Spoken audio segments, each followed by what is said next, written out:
The twin suns of Kepler 442 bits cast long shadows across the crystalline spires of New Zephyr City as Dr. Mira Voss pressed her six-fingered hand against the cool metal of her laboratory window. Her lavender skin, typical of her people, seemed to glow in the fading light. The Zephyrians had built their capital city to reflect their love of harmony and science, with flowing architecture that mimicked the natural formations of their homeworld. Today, that beauty felt like a mockery. 3 months ago, the first Krex ships had appeared at the edge of their solar system. The Zephyrians had tried to communicate, to negotiate, to understand what these newcomers wanted. Dr. Voss had been part of the diplomatic team, her expertise in xenorchaeology making her valuable for understanding alien cultures. The Krex response had been swift and brutal. They wanted resources, territory, and slaves. Nothing more. Dr. Voss, came a voice behind her. She turned to see her research partner. Dr. Cal Thornwind, his usual calm demeanor cracked with worry. His pale blue eyes reflected the emergency lighting that now bathed their underground research facility. The defense grid just lost another sector. Commander Axel says we have maybe 6 hours before the orbital platforms fall completely. Mira nodded grimly. The Zephyrians were scientists and artists, not warriors. Their defensive capabilities had never been designed for a full-scale invasion by a species that seemed to live for conquest. She looked around their laboratory, filled with artifacts from dozens of archaeological digs across their world. Ancient mysteries that might never be solved if their civilization fell today. There has to be something, she murmured, her gaze falling on the sealed vault at the far end of the lab. Kale, what about the Kepler artifact? Kale followed her gaze to the vault containing their most mysterious discovery. 3 years ago, deep beneath the oldest mountain range on their continent, they had found ruins that clearly predated Zephyrian civilization by millennia. The architecture was unlike anything they had ever seen, and at its center had been a device that defied their understanding of physics and engineering. Mira, we've studied it for years, Kale said, his voice dropping to match her whisper. We know it's some kind of communication device, but we've never been able to activate it. The energy patterns don't match anything in our technology. But the inscriptions, Mira insisted, moving toward the vault. The translations we managed to complete. They spoke of guardians, of protectors who would answer when called. What if it wasn't meant for us to understand? What if it was meant for someone else entirely? The facility shook as something exploded above ground. Emergency klaxons began wailing, and the lights flickered. Through the laboratory's communication system, they could hear Commander Axel's voice giving orders to evacuate the southern districts. The northern shield generator just went down, came another voice over the comm. All civilians are to proceed to the underground shelters immediately. Mira looked at Kale with determination. We're running out of time and options. If there's even a chance that device could call for help, we have to try. They rushed to the vault, Mira's fingers flying over the biometric scanner. The heavy doors slid open with a soft hiss, revealing the artifact in all its mysterious glory. It stood about 3 feet tall, composed of a metal that seemed to shift color depending on the angle of view. Geometric patterns covered its surface, flowing and interconnecting in ways that suggested mathematical principles beyond Zephyrian understanding. The power coupling we installed last year is still functional, Kale noted, checking the readings on their instruments. But Mira, we don't know what this thing might do. It could be a weapon, or it could call something worse than the Krex. What could be worse than extinction? Mira replied, echoing words that seemed to hang in the air. She placed her hands on the artifact's surface, feeling the strange warmth that emanated from within. The inscriptions were clear about one thing. This was left by beings who called themselves guardians. Maybe they left this here for exactly this situation. The artifact suddenly hummed to life under her touch. The geometric patterns began to glow with a soft blue light that pulsed like a heartbeat. Both scientists stepped back as energy readings on their instruments spiked beyond anything they had ever recorded. It's responding to you, Kale breathed, watching the displays with amazement. The quantum resonance patterns are unlike anything we've seen. It's not just active, it's communicating. Above ground, the people of New Zephyr City looked up in wonder as a brilliant beam of blue light erupted from the research district, shooting straight up through the atmosphere and into space. The beam passed through the ongoing battle above their world, where the last Zephyrian defense ships were making their final stand against the Krex invasion fleet. On the command deck of the Krex flagship Dominion, War Leader Vrak watched the beam with narrowed crimson eyes. His reptilian features twisted in suspicion as he processed what his sensors were telling him. "What is that energy signature?" He growled at his subordinates, his scaled hands gripping the command rail. "Unknown, War Leader," his sensor operator replied nervously. "It appears to be some form of faster-than-light communication, but the frequency is beyond our understanding. The Zephyrians are calling for help." Vrak's lips pulled back to reveal rows of sharp teeth. "Then we accelerate our timeline. I want ground forces deployed within 4 hours. These primitives have hidden technology from us, which makes them both more valuable and more dangerous." Meanwhile, 17 light-years away at the edge of human-controlled space, Admiral Sarah Chen was reviewing exploration reports in her ready room aboard the UES Prometheus. The massive exploration vessel served as the flagship for humanity's expeditionary force, a fleet dedicated to peaceful exploration and first contact protocols. Chen, a veteran of 3 previous first contact situations, prided herself on humanity's growing reputation as fair and honorable galactic citizens. Her peaceful evening was interrupted by her communications officer, Lieutenant Marcus Webb, bursting through her door with an expression of complete bewilderment. "Admiral, you need to see this immediately," he said, holding a datapad with trembling hands. "We've received what appears to be a distress call, but the technology involved is impossible." Chen raised an eyebrow. In her 20 years of space exploration, she had learned that impossible was usually just another word for not yet understood. "Show me," she commanded, moving to her main display screen. "The signal reached us approximately 30 minutes ago," Webb explained, his fingers dancing over the controls. "It's using a communication method that shouldn't be compatible with our systems, yet our computers can read it perfectly. It's as if someone designed it specifically to interface with any sufficiently advanced technology." The display showed a complex waveform that pulsed with rhythmic precision.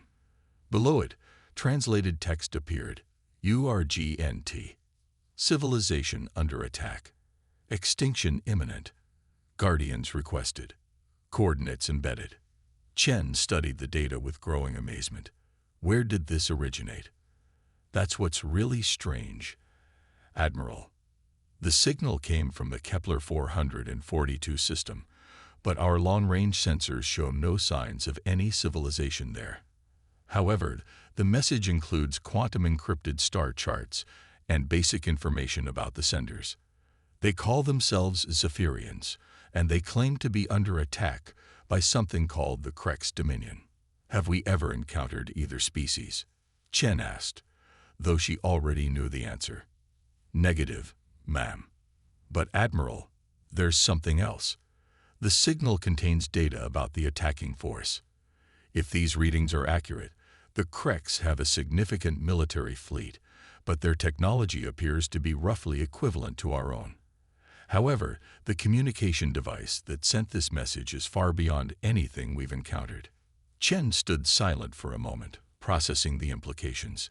Humanity had always approached space exploration with caution, knowing that they might eventually encounter hostile species.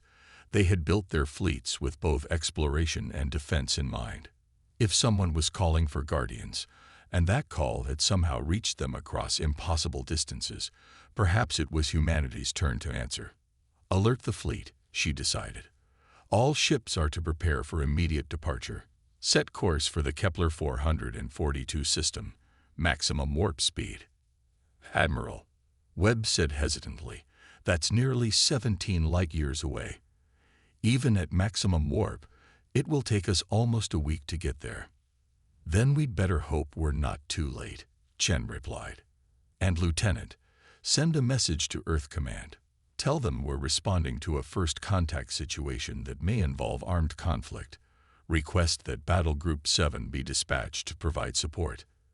As the human fleet changed course toward the Kepler system, Admiral Chen couldn't shake the feeling that this moment would change everything. Humanity had always wondered if they would someday be called upon to serve as protectors in the galaxy. Today, it seemed, they were about to find out. Dr. Kale leaned forward. "Admiral, the civilization that built this beacon clearly traveled among the stars long ago. They left similar devices on other worlds. This suggests a network of protectors watching over younger civilizations." Chen considered the implications. Humanity had always wondered about their role in the galaxy. They had approached space exploration with both curiosity and caution, preparing for threats while hoping for friendship. Perhaps this was their true calling. "Dr. Voss," Chen said finally, "we would be honored to establish formal diplomatic relations with your people. And if there are other civilizations in need of protection, humanity stands ready to answer their calls." The Zephyrian leader's large eyes seemed to shimmer with emotion. Then the ancient network begins anew. The Guardians have returned to the galaxy. As the human and Zephyrian representatives worked through the night to establish the framework for their new alliance, neither could fully grasp the significance of this moment. The ancient beacon had not just called for help. It had awakened humanity to their destiny as protectors of the galaxy. In the depths of space, other beacons waited silently on distant worlds, ready to call out when their civilizations faced extinction. And now, they would not call in vain. The Guardians had answered, and humanity would never be the same. The human fleet was demonstrating tactical coordination that neither the Zephyrians nor the Kreks had ever witnessed. Each ship moved with purpose, covering angles and creating overlapping fields of fire that maximized their effectiveness while minimizing their exposure to return fire. Admiral Chen watched the battle unfold with professional satisfaction. "Commander Park, signal the Zephyrian fleet. Tell them to form up with our escort destroyers. We're going to punch through their line and force a retreat." "Admiral," her communications officer interrupted, "we're receiving a transmission from the lead Krex vessel." "Put it through." A growling, reptilian voice filled the bridge. "Unknown species, this is War Leader Vrak of the Krex Dominion. You have interfered in our rightful conquest. Withdraw now, or face the full might of the Krex Empire." Chen's expression remained neutral. "War Leader Vrak, this is Admiral Chen. The Zephyrians have requested our protection. You have 30 seconds to begin withdrawing from this system, or we will consider you hostile combatants." Vrak's laugh was like grinding metal. 30 seconds. You have 12 ships against my fleet of 43. Your arrogance will be your destruction." 25 seconds, Chen replied calmly. The war leader cut the transmission and immediately ordered his fleet to concentrate fire on the human flagship. Every Krex ship turned their weapons toward the Prometheus, unleashing a barrage that lit up space. When the energy dissipated, the Prometheus hung in space, its shields flickering but intact. "Hull integrity at 98%, reported the damage control officer. "Minor fluctuations in the secondary shield grid." Chen nodded. "All ships, execute formation delta. Show them what human ingenuity looks like." The human fleet suddenly split into 3 groups, moving with coordination that seemed impossible. The first group, led by the Prometheus, drove straight at the center of the Krex formation. The second group swung wide to the left, while the third mirrored the movement to the right. War Leader Vrak realized too late that he was watching a pincer movement executed with precision his species had never achieved. The humans had somehow communicated and coordinated their attack in real time, creating a tactical situation where every Krex ship was vulnerable from multiple angles. "Concentrate fire on their flagship," Vrak ordered desperately, but his fleet was already in disarray. Dr. Voss watched in awe as the human ships demonstrated combat techniques that turned their numerical disadvantage into tactical superiority. They're not just advanced, she told Kel. They're experienced warriors. This isn't their first battle. The engagement lasted 18 minutes. When it ended, 23 Krex ships were disabled or destroyed, and the remainder were in full retreat toward the edge of the system. The human fleet had sustained minimal damage. War leader Vrak, his flagship severely damaged and his fleet in shambles, could barely comprehend what had happened. What are they? He growled at his surviving officers. Unknown, war leader, but they fight like nothing we've ever encountered. They coordinate like a single organism, and their weapons technology is far superior to ours. Send a message to the Dominion Command, Vrak ordered, his pride finally broken. Tell them we've encountered a new species that matches our strength, perhaps exceeds it. We need reinforcements. On the Prometheus, Admiral Chen opened a channel to Dr. Voss. Dr. Voss, the immediate threat has been neutralized. We'd like to send a shuttle to your ship for a formal meeting, if you're agreeable. Admiral Chen, came the reply, emotion clear in the translated voice. You saved our entire civilization. We would be honored to meet with you. 2 hours later, Admiral Chen found herself in a conference room aboard the Zephyrian command vessel, facing Dr. Mira Voss and the Zephyrian leadership. The aliens were humanoid but distinctly different, with lavender skin and larger eyes adapted for their twin sun system. The beacon worked exactly as the ancients intended, Dr. Voss explained, her hands gesturing toward a holographic display showing the artifact. We found this device 3 years ago in ruins that predate our civilization. We could never activate it ourselves, but when our world faced extinction, it somehow reached across space to call for guardians. And you believe we are these guardians? Chen asked, studying the ancient device with professional interest. The beacon was programmed to call for beings who could protect civilizations under threat. You answered that call and saved us from extinction. If you are not the guardians the ancients spoke of, then you have become them. The beacon continued to pulse in the underground laboratory on Kepler 442 bits, its ancient programming fulfilled. The guardians had been called, and they were coming. All that remained was to see if they would arrive in time, and whether humanity was ready to become what the galaxy needed them to be.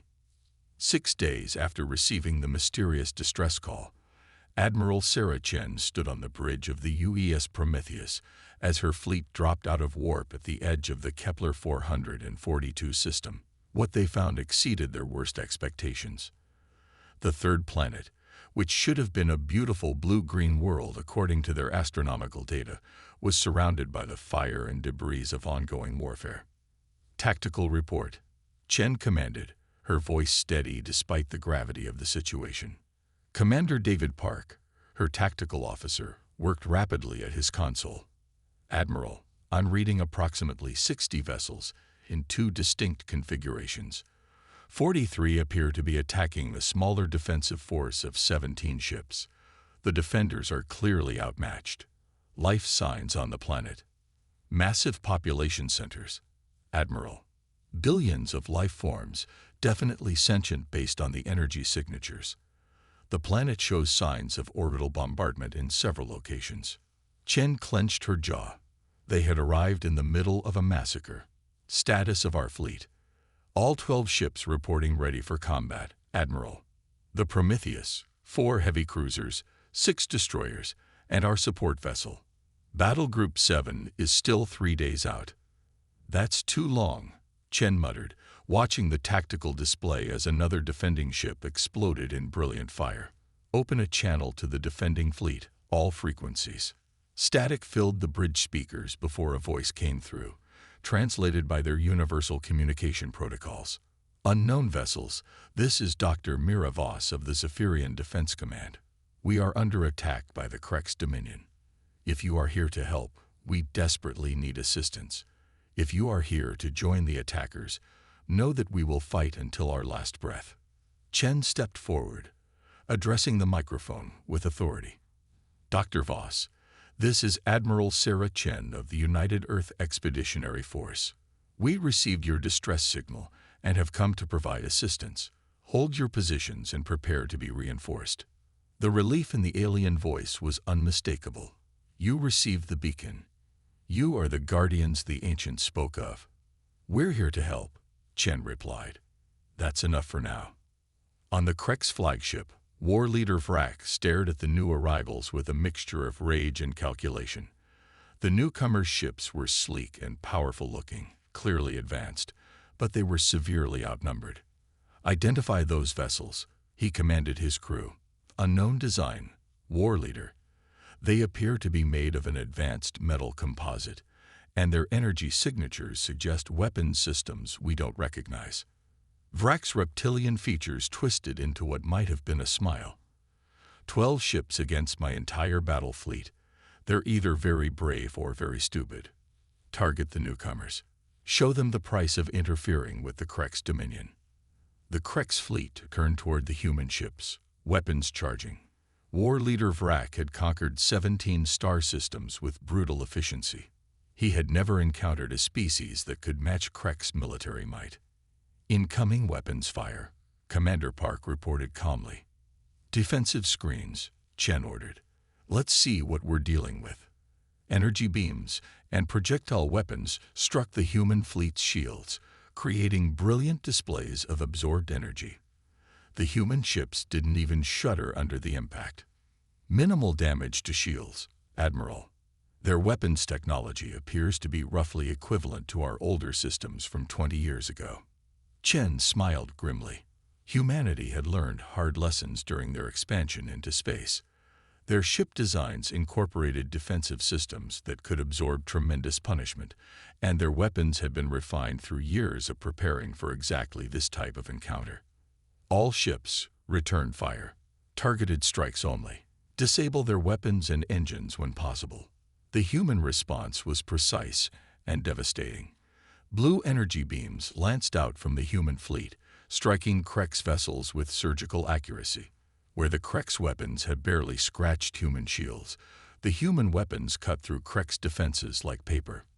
Dr. Miravos watched from the Zephyrian command ship with amazement as 3 Krek's heavy cruisers were disabled in the first exchange. Their technology, she breathed to Dr. Kale, who stood beside her. It's beyond anything we've seen.